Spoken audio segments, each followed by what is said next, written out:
waiting to find out exactly what decision the nation's made today, it's worth taking a moment to consider our electoral system. We take it for granted, but it really is an extraordinary piece of design and unique in the world, even if... No matter who you vote for, a politician always wins. We're one of just a handful of countries around the world that enforces compulsory voting.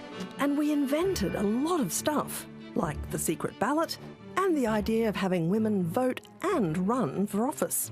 We were the first democracy in the world to install a permanent, independent electoral authority, which today is called the Australian Electoral Commission. We're also the only country in the world to use our very particular model of preferential voting.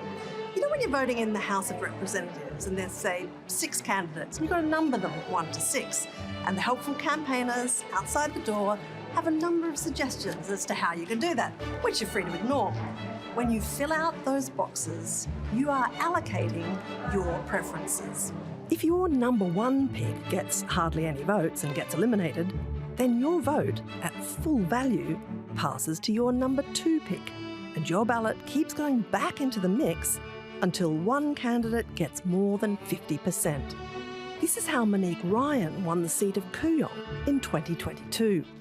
If we had a first-past-the-post system like the United Kingdom still does, the 22 election wouldn't have seen a single new independent win a seat. Scott Morrison might still be Prime Minister.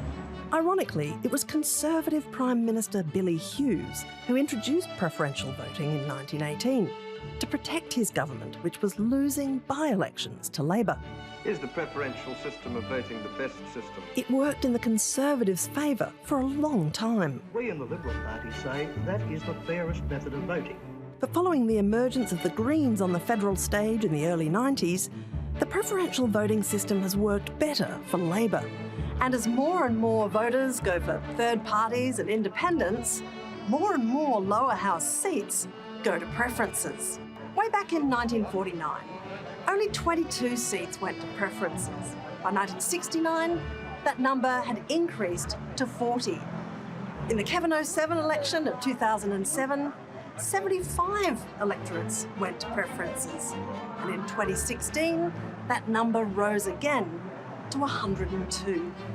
And the last time we all got together and voted, in 2022, a record 136 of the then 151 federal electorates went to preferences. These trends are changing the shape of our parliament. They make it incredibly difficult for experts to pick who's going to prevail in any given seat, which may be the real reason why Anthony Green's retiring.